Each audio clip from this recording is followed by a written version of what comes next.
This is House Planning Help, episode 147. Hello, I'm Ben Adam Smith, and this is the podcast for you if you're interested in self-build, because I'm exploring what houses we should be building in the 21st century and trying to break down the major roadblocks that may get in our way. Coming up today, my guest is Passivhaus blogger Elrond Burrell, and I want to tie up some loose ends on Passivhaus. These are questions that I haven't been able to answer. Perhaps I'm out and about and someone will ask me a question. I think, I don't really know how to answer that. So that's what we're doing today.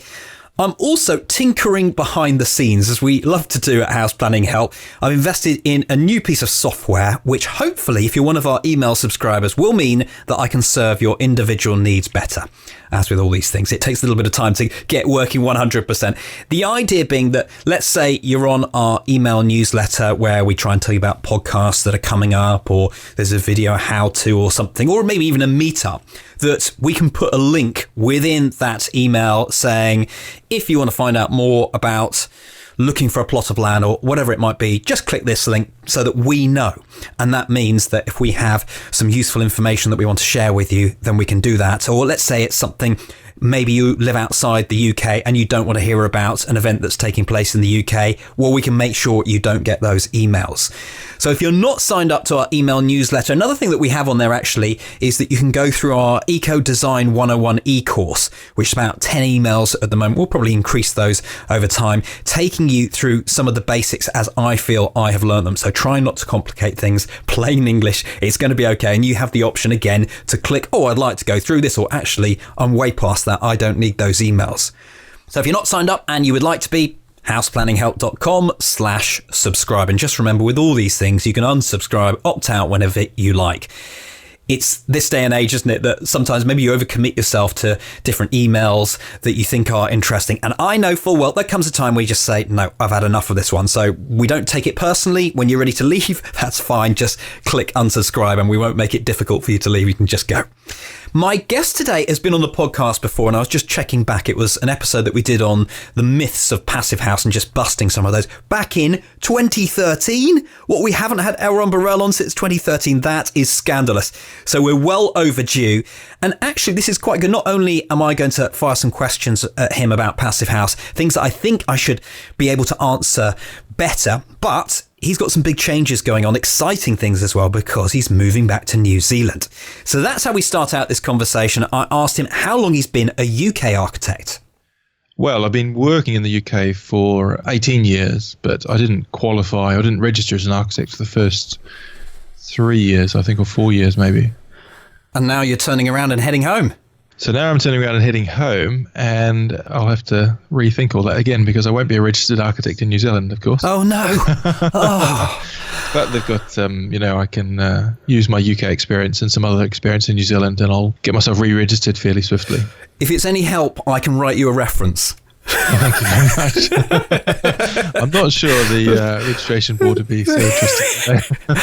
While you've been in the UK, you've been working with Archetype. I'm always impressed with what they're doing. Tell me 3 things, or, just things that you've learned being over here, working on different projects. Well, it's hard to pin it down to 3 straight off the top of my head. It's been a really strong learning experience. So when I worked in the UK first, I worked in commercial practice for quite a while, and then worked in a variety of other places. And during that time, I was kind of moving more and more towards wanting to embody my own kind of personal values in the work I was doing in architecture. So being able to design sustainable buildings and working with timber in that. And coming from New Zealand, the standard form of domestic construction is timber. So when I came to Archetype, it was kind of finally, now I can kind of do the thing I really want to be doing and work with timber and do sustainable design. So it was then a real process of learning how to do the kind of really refining that process, I guess, or kind of getting into the details of that. So not just what looks like sustainability, but what really counts in the details and in the putting it all together, really. So I know that's not 3 distinct things I've learned, but so yes, I've been at Archetype 10 years now, and it was really a continuous process of learning and refining and developing the same kind of things in a way. Well, when you head back home to New Zealand, I'm sure it's going to take a little bit of readjusting just to be in that landscape again. You're now setting up your own business. Very exciting. I am, that's right. And well, it's kind of it's a difficult position when you've worked somewhere for a decade that is like the best job you've ever had, and with a really good bunch of people and a really strong team all working together on really fantastic jobs, to then think, well, what's next after that? And so after exploring a number of different options, it was really, okay, I'm really strongly committed to Passivhaus and to sustainable design. That side of things in New Zealand is really just starting to take off in a strong way. And so I really want to go back to New Zealand and feel like I can make a useful contribution. And so the kind of experience and skills I've brought from all the years in England can be put to good use in New Zealand. And I felt, after exploring a number of options, I felt the best way to do that was to set up my own business so that I can work as an architect and I can collaborate with other architects and other Passivhaus designers, but also so I can work as a Passivhaus consultant and kind of help other architects and other people working on projects to develop their projects to the Passivhaus standard, and also, do some educational work and really support the industry and the people in New Zealand that want to see that, really high quality, really good performance architecture starting to come forward. And your own website, we mustn't forget this, that you've had a pretty global presence. Certainly, I would imagine one of the top names associated with Passivhaus since you've been blogging on it. So that doesn't go away. No, that doesn't go away. So that's elrondburrell.com, and that's got the blog, and that's got a few other things happening on there also, which is kind of, as you say, that's a global focus in a way. So actually, it's been really fantastic for building community and connections around the world. I have correspondence with people from all different countries and places around the world, which is really interesting and fascinating, and learn so much from what people are doing in different places. And so that'll be maintained as a kind of separate thing in a way. So my own business will be set up on a different website. All right, well, we'll come around to that a little bit later on, because I've got a few things as I head around, whether it's doing video work or just chatting to people for the podcast. Every so often I get asked a Passivhaus question that I think, I don't really know how to answer that well. And since we're having this chat anyway, I thought I'd fire a few of them at you. Interestingly, a lot of them come around heating, overheating in that sort of area. So let's start on this one, which is about whether you should bother with a heating system, specifically in a small passive house. I've been to lots of houses that, even the ones that have heating systems sometimes, and they never get turned on. So I know, my default would be always have a heating system, even if it is very small. What would you say on this one? It really does depend on exactly what the specific heating demand of the project is. If it is so minuscule, which is possible with a small project and with Passivhaus, if it's so minuscule that you can meet that demand with portable electric heater or something of that nature, then yes, I do know of Passivhaus homes that have been designed to not have any heating system, any fixed heating system installed. So yes, it's definitely possible to do that. The only risk with that is that if the house gets sold or different people come in or something happens in the future, the people there might not be fully aware of that, and they might find actually they do get a little bit cold on those 1 or 2 days of the year when the heating is really required. And so it is a much more robust approach to just put in a very small heating system.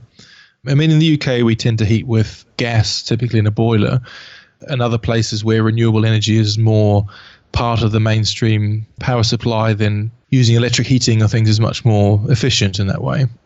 I think the other thing is to bear in mind is that when you're designing a home or any other building to the Passivhaus standard, the heating is only going to be one part of the equation in terms of power consumption. And actually in a Passivhaus, quite often providing the hot water is a bigger heating load than providing the space heating. And so you would tend to design a system that can provide all the hot water needs for the year and have enough capacity in that to provide the small amount of heating that you might need in the cold days of the year. So just coming off the back of that, say, for example, one house that I saw that did have a heating source, it was a towel rail in the bathroom. Now, obviously, that would make anyone in a normal house concerned. How quickly does that heat move around? Would it really heat a small house, or are we expecting the bathroom to be really warm and then everywhere else? I don't know. It's just hard to perceive unless you've actually had first-hand experience. Well, it is. And the other thing is that we're mostly used to experiencing heating in the kind of movement of hot air. So in most houses, radiators are really convecting. So the cold air is coming in contact with the surface on the radiator, warming up and then moving away, rising up. So you get the sense of heat moving around from that. And we're used to being surrounded by fairly cool surfaces, so the walls and the windows and things are usually not a warm temperature. So in a passive house, what you're getting is all those surfaces are also keeping a good temperature, so that you'll feel a kind of radiant warmth off all those surfaces. And so in a passive house, unless you're specifically heating it using the ventilation system, then actually a lot of the heat you're getting is going to be radiant heat, and you are going to experience it genuinely as radiant heat, not like I was just saying where the radiator is actually convecting air. And so the towel rail in the bathroom is again going to be predominantly radiating rather than convecting hot air off it. And so it's not like you're going to come close to it and suddenly feel like there's something really warm there.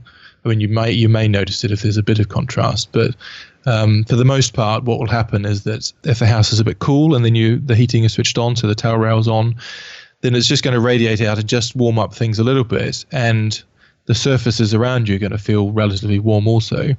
And as you move around and do things in the house, that's also going to help warm it up. So you're never going to have, in a passive house, you're never going to have that kind of primal experience of feeling cold all around you and something really glowing hot, kind of, well, unless you overheat yourself. But yeah, so in a small house, the towel rail in the bathroom will warm the house, but it's not like, you're not going to have the experience of it kind of being this hot focal point. In that answer, you mentioned about ventilation systems and how you could have the heat source there. To me, that would seem quite logical. So what am I missing? Why would you not want the heat source or the cooling source to be in the ventilation system? Well, there's a couple of key reasons. One is that air only has the capacity to carry a certain amount of heat. So if you need more heat than what the air can provide, then you can't do it all through the ventilation. So that's one aspect. It's just like something like water or solid surfaces can carry and radiate much more heat than air can. So that's a limitation of doing it in a ventilation system. And the other thing is that you kind of need fresh air all the time. And there is some debate about in a warm climate or a mild climate, even like the UK in summer, whether you might turn the ventilation system off and just rely on window ventilation. But if you really want to guarantee good quality fresh air, filtered air all year round, then you want the ventilation system running all the time. You don't necessarily want the heating system running all the time, though. And so they're two separate systems in a way. So there's some logic in combining them sometimes, but for a lot of time you want ventilation, you don't want heating. And then there's other times where you want more heating than what the ventilation can provide. So it's a funny thing because the passive house numbers, the 15 kilowatts and the 10 watts for the peak heating are based on what could be delivered through ventilation in some scenarios. But lots of places don't use the ventilation for heating and then some do. So it works both ways. An overheating question now. I had this the other day when I was chatting to someone on a project who's just about to start building a passive house.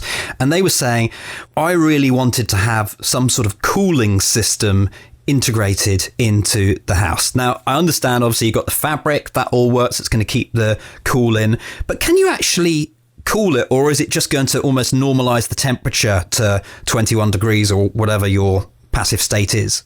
Well, in the passive house standard, you're allowed cooling if it's needed. So just like you can have 15 kilowatts annually of heating per square meter, you can have the same of cooling if that's needed. Arguably, in somewhere like the UK or a relatively mild climate or a cold climate, you wouldn't need cooling. You shouldn't need cooling if they're designing the building well. In a much warmer climate, so some parts of the States or in Asia or in parts of Australia, then you would expect that in a very efficient passive house, you may have a small amount of cooling the same way you have a small amount of heating. And that can, like the heating, be provided through the ventilation system, or it can be provided separately through a radiant cooling system of some sort, or through a separate cooling system. In terms of overheating, then ideally you design the building so that you're not having overheating in the first place. But if for one reason or another that's not going to be possible, then yes, you will need some form of cooling in there to bring the overheating down to an acceptable level. Again, it's almost a preventative measure that, as the client was saying, just to safeguard against this overheating, why don't I have a cooling system that's ready to go? But then I guess this sort of comes back into, those numbers that, technically speaking, you're going to be wasting on cooling when actually you don't need to? Or is that not true because you're only talking about a handful of days? Or are we actually saying this is a waste of kit, just get it out of there? Yeah, it is kind of the latter in a way, because that's really the way the Passivhaus standard has been set up, is to optimize the design of the building, or to get the design of the building working so that you don't get the need for a lot of heating and you don't get the need for a lot of cooling.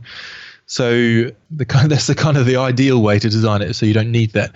So you wouldn't, in a Passivhaus project, you wouldn't put in something as a just-in-case kind of measure, because with the Passivhaus planning package, the Passivhaus software, and the kind of design methodology, you can very accurately design and predict how the building's going to perform.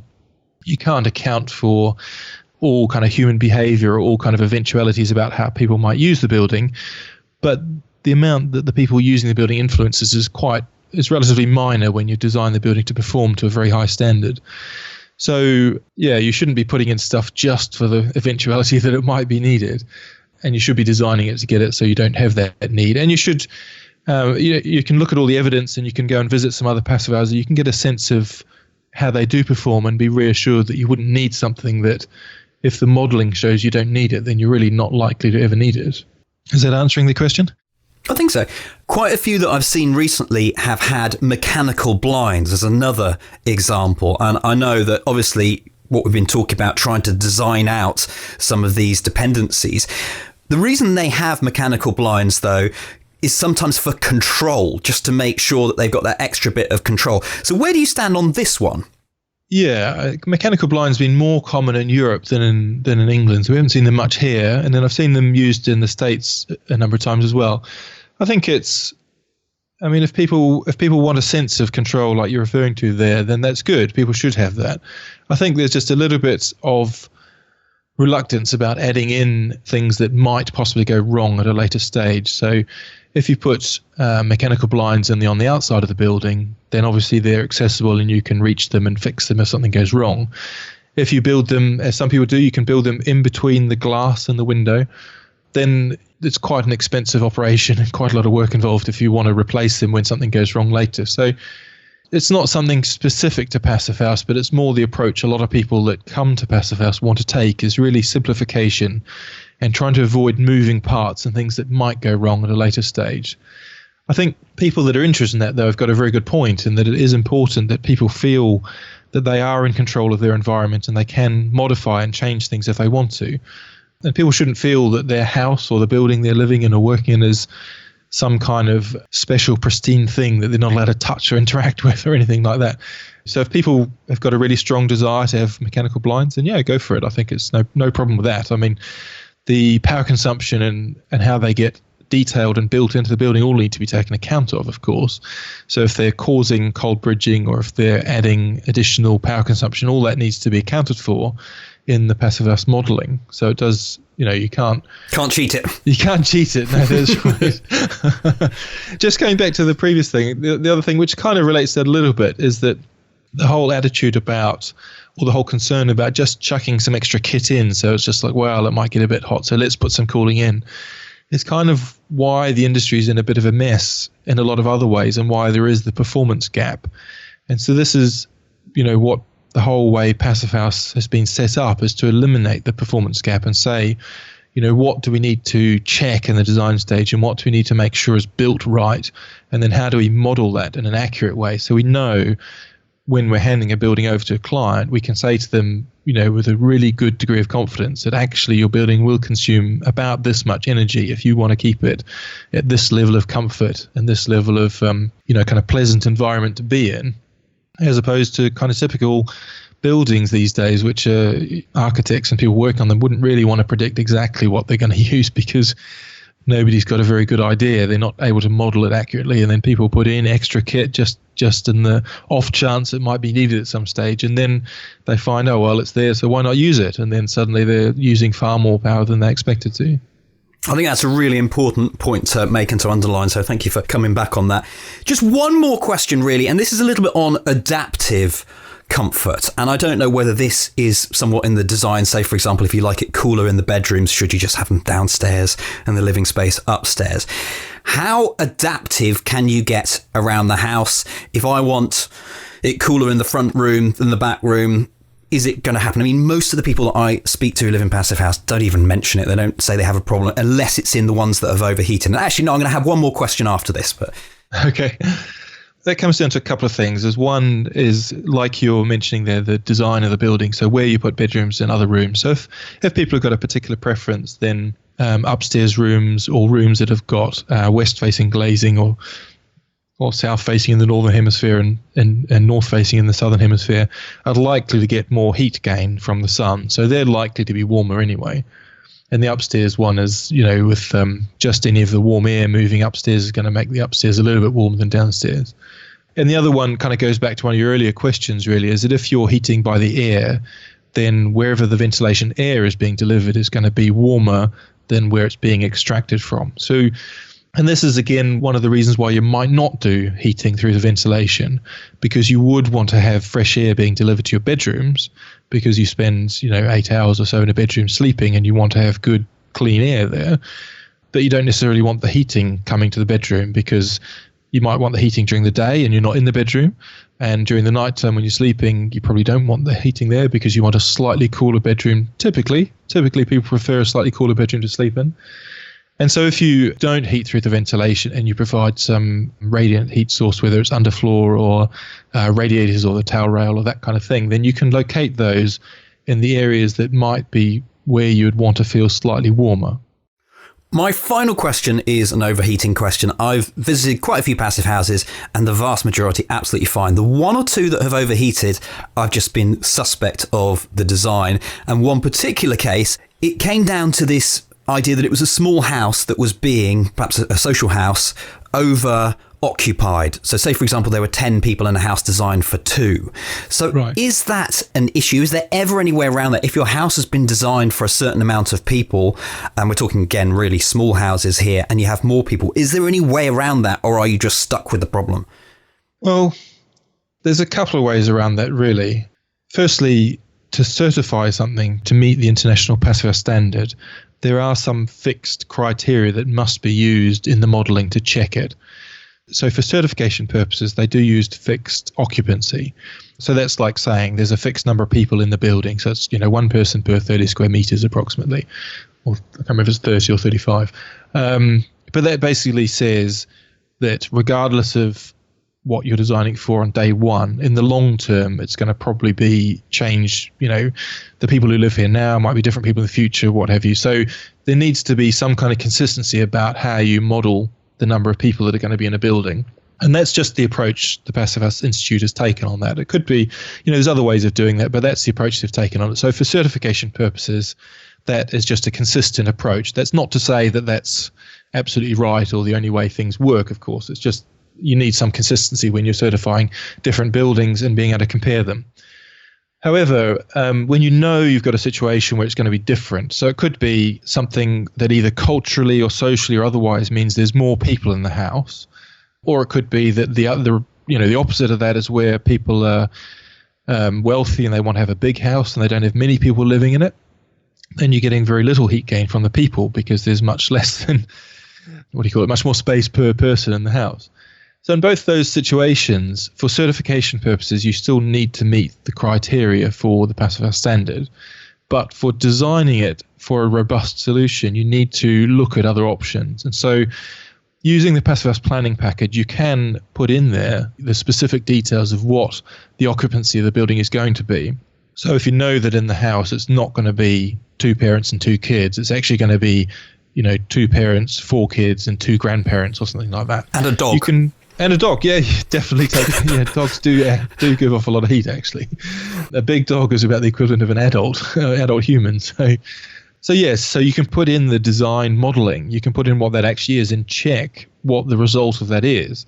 And if the result of that means it's going to overheat, then you want to think very carefully about how you're designing it so that you're not gaining so much from the sun and making sure that that there's windows people can open. That's another thing about the adaptive comfort is making sure that all occupied rooms have got windows that can be opened. And this is, people still have the funny idea that you can't open windows in a passive house, but actually even the Passivhaus Institute's guidance is very clear that you should have opening windows in all occupied rooms so that When it's hot inside, not hot outside, you can open the window. On this particular example, they were on a really busy road where opening the windows, it was a choice between being too hot, opening the windows and having all the fumes. Yeah. Well, that is a very tricky one, and the constraints of a project like that can mean it may be more tricky to find the right solution. But so effectively, you can stress test the design. You can put in those kind of factors and say, well, on this side of the building, we can't open the windows realistically, and we know there's going to be lots of people in there, more than what a typical house would have in it. So we need to check that. And, at Archetype, we've been dealing with some of that kind of thing because we're doing some quite large-scale social housing in London.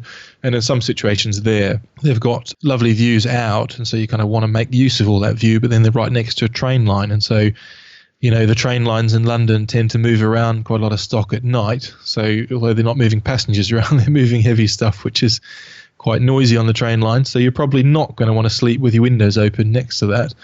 So we want to make sure that they're not going to be getting too hot and being uncomfortable while they're sleeping there as well. And so some of that is making sure you're not getting too much heat from outside sources, and some of it's making sure the ventilation system can run and provide enough fresh air in those spaces.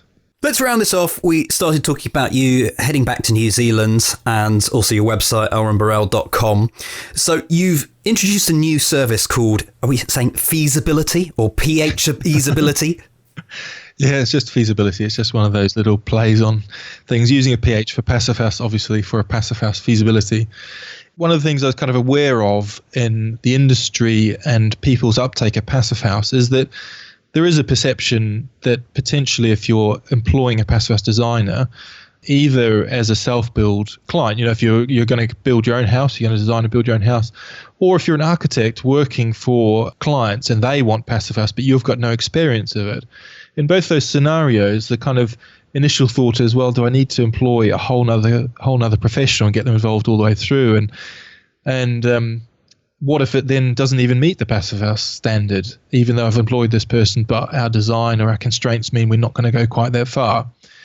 And so I thought that as a way to try and help that situation was to just offer a fixed price feasibility, essentially done at an early stage. So when people are designing their own house and they've got an idea of the plan and the elevations generally, and they know, they've got their plot of land. I know you haven't got your plot yet, but or when an architect's got their initial, their first kind of option or two they're doing for a client, is just saying, look, if you've got initial stage design there, here's a service where you can give me your design. I'll run it through the Passivhaus planning package in a very basic way. So I'm not going to go into all the detail of all the different aspects of the Passivhaus planning package, but just take the key aspects which determine if the fabric and the orientation and the windows and that kind of side of things are at the standard that's going to be required, and assess all that, and then come back with a report which gives you a really clear idea of where your design currently stands. And then at that point, you got the choice. You can either say, well, it's, for whatever reason, we're not going to pursue the Passivhaus on this project, or hopefully in most cases, we can see, we're very close. We only need to make a few modifications, and then we know if we then carry on with the Passivhaus designer or consultant, we'll be able to achieve the standard.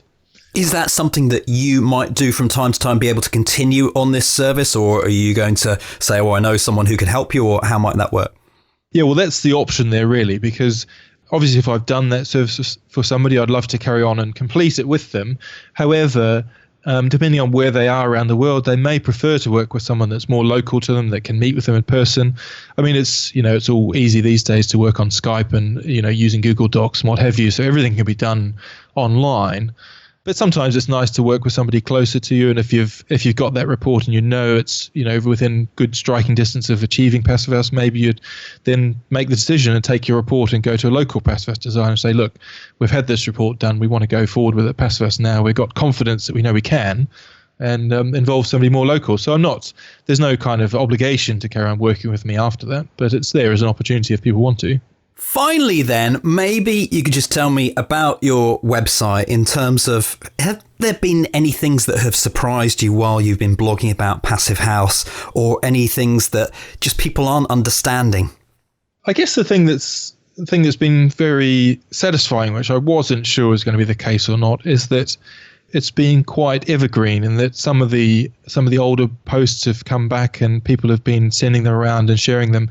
Even quite recently, some of the stuff that I wrote more than 2 years ago now, that was kind of the intention, because they're meant to be kind of reference places rather than, they're not kind of news items about something that's happening currently. They're more about the fundamentals and trying to make Passivhaus accessible and understandable if you haven't got all the technical background on it. It was really good that is the case. The other thing that surprised me is the global reach of it, and that's, Passivhaus is very global, but I had kind of assumed that because my presence has been stronger in the UK, that most of my audience would be in the UK. But, when I look at it, I get kind of probably more from America, or the same or more from America that I do from the United Kingdom. And then, of course, all sorts of other places as well, as like people from Korea emailing me saying, oh, I read that. That's really interesting. Can I translate it into Korean so I can get that across to some people here as well? Which is, really fascinating and really interesting. And then, like I mentioned early on, it's just been really fantastic for connecting with other people and having other people share their stories with me about what they're doing with Passivhaus as well. So it's just been really good from that point of view, which I really enjoy. It's just, it's an area which I find endlessly interesting and so much more to learn all the time. And so it's when people reach out to me to ask questions, I always end up learning from them as well, which is fantastic, really enjoyable. Well, I know that feeling. Yeah, I'm sure the same with your podcast, yeah. Yeah, you're always learning something, and that's a great thing. I hope this is just so long, and this world, as we've mentioned, is getting smaller and smaller. So although you'll be on the opposite side of the world, I hope we'll be speaking again to you soon. Wish you luck with the feasibility, with the blog, with the new business. This is an exciting time of change. It is a very exciting time, yeah. The new business, actually, just let me mention that briefly. It's obviously it's going to be focused in New Zealand because that's where I'll be living. So in terms of architectural services, very much focused on New Zealand, possibly Australia, but mainly New Zealand. And the Passivhaus side will remain kind of available to all around the world. But I'm calling my business there VIA Architecture, so VIA Architecture, with the kind of idea that particularly using the Passivhaus standard, we should be able to use architecture to transform the quality of people's lives. And so it's really a process of using architecture to get to a good outcome, whether it's a really healthy, comfortable home or a school or a business or what have you. And so architecture is kind of the process to get there rather than the end product in itself. And the website is via-architecture.net. Well, it's always a pleasure to have a chat with you. Elrond, thank you very much. Thanks, Ben. Always very good from my side too. Head online to take a look at the show notes that accompany this session. They're at houseplanninghelp.com/147 today, where you can review the key points. We've also linked up a couple of blog posts from Elrond's site, including 5 things to know about Passivhaus. Also, we've been talking about overheating today, so there's one on that and one on solar gain as well. And of course, the Passivhaus feasibility offering.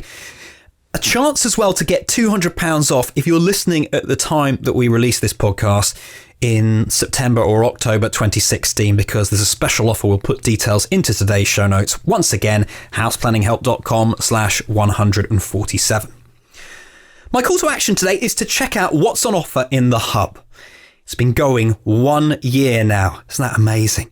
And I really want to thank the founding members who put faith into me when the offering was, well, let's be honest here, a little bit rough around the edges. Even today, it still feels like that from time to time. However, we're getting to a good place. We're always going to be improving it. That's the way I want to progress and keep on going. So we're bringing on board a guy called Robin, who's a teacher. You might remember I did a shout out on a podcast a little while ago. So he's been listening for a while. He's based down in Brighton, and I'm looking forward to getting some input on, particularly on the modules of how we can just make it more step by step. We could teach a 10-year-old exactly how to build a brilliant house. We've got our second case study, the Buckinghamshire Passivhaus. This is headed up by architect Janet Cottrell from CTT Sustainable Architecture. And our first video is in looking at the plot and the plans as well. The project started out as a retrofit, so find out why it didn't continue as a retrofit and went on to be a new build. All of that in the hub. We've got another progress call planned for the 15th of October. If you're not a member, well, go and check out why you should be a member. houseplanninghelp.com/join. Okay, I'm done for today. Thank you so much for being there. The House Planning Help podcast is produced by Regen Media, content that matters.